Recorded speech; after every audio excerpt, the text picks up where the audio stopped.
Good morning. So, this is going to be just a short message. And I was thinking yesterday, as I was going through my day, of all the ways that generational patterns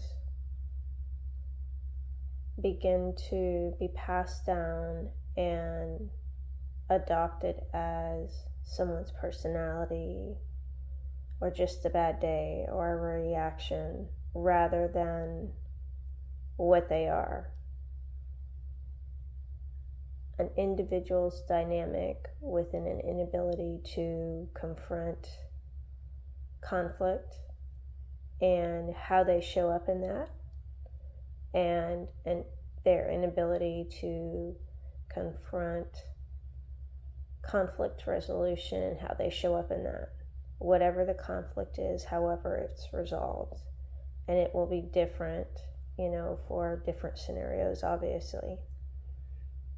And when you have those patterns that are passed down and young children see them, and you're telling them that this thing over here is this and that over there is that, and yet they're still able to decipher that what you're telling them is your own inability to reflect actual resolution to conflict in your life.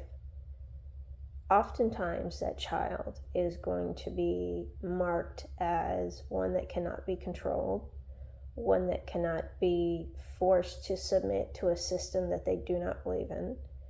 And, psychologically, they're termed as the black sheep of the family, the one that messes up everything, that is always out of order, out of line, in chaotic disruption. And oftentimes,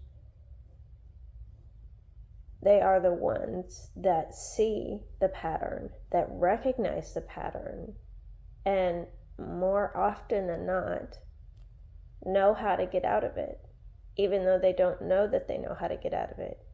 Just the fact alone that they recognize what is going on is something of an act of God almost, that confronts the people portraying that pattern to them, that they are seen.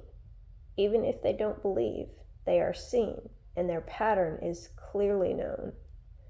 And either they confront that and resolve it and change it, or they continue to repeat it and bemoan the fact that it continues in their life. It continues to give them a currency of what they don't want. And as I thought about that, in reference to my own experience in life, I realized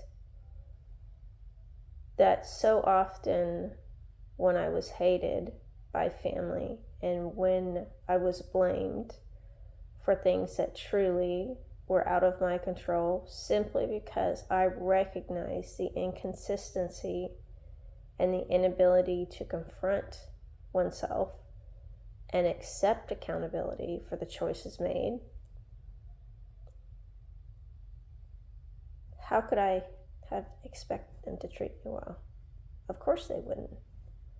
Because in their way of thinking, I was exposing their darkest, deepest secret, that they weren't in control, that they weren't good, that they were intrinsically, inherently evil. And they thrived on it. They thrived on creating chaos and disruption and breathing out violence like a beast, because they themselves believed themselves to be the beast, and they became the beast that was released on them, likely as children themselves, when they were my age, when younger. And thinking about that, I have to say that I am grateful that I saw through the insanity of it all.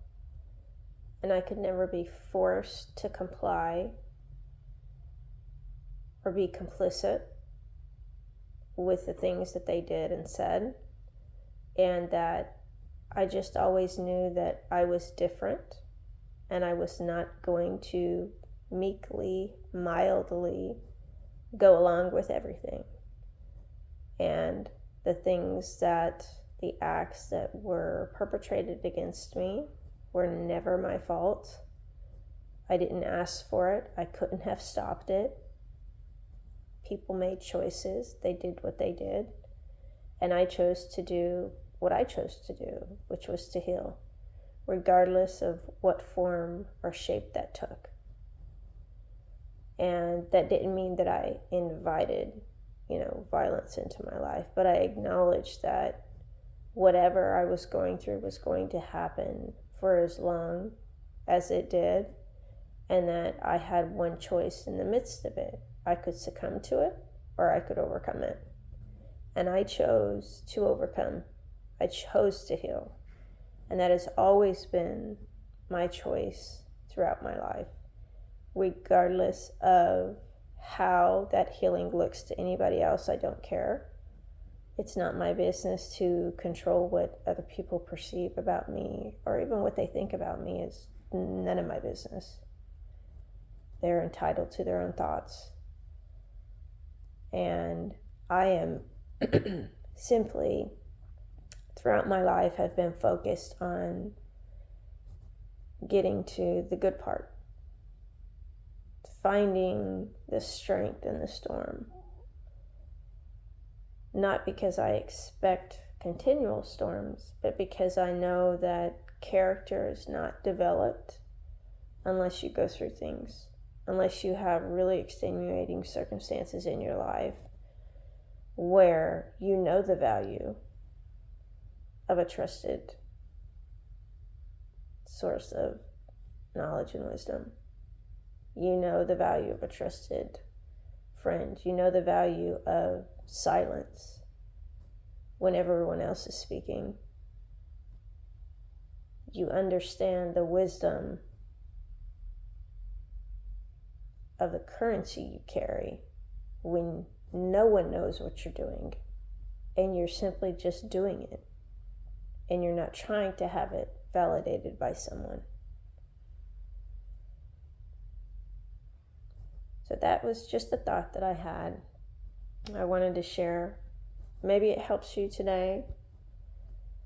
Maybe you stop to think about it and really look at your life and look at some of the experiences that you've been through and understand that it's not always about having a picture perfect life, because I don't think there really is such a thing as a picture perfect life. I think we have experiences that some are filled with a lot of joy, a lot of good vibes, good people, good food, good atmosphere. And you have a lot outside of that that can take place as well. But how you choose to respond in the midst of those experiences is more important than the experience itself, because that breeds a consistency of discipline that changes the outcome of the seasons, that opens doors that otherwise would be closed to you, that would not even exist. And when you understand that, and you hold yourself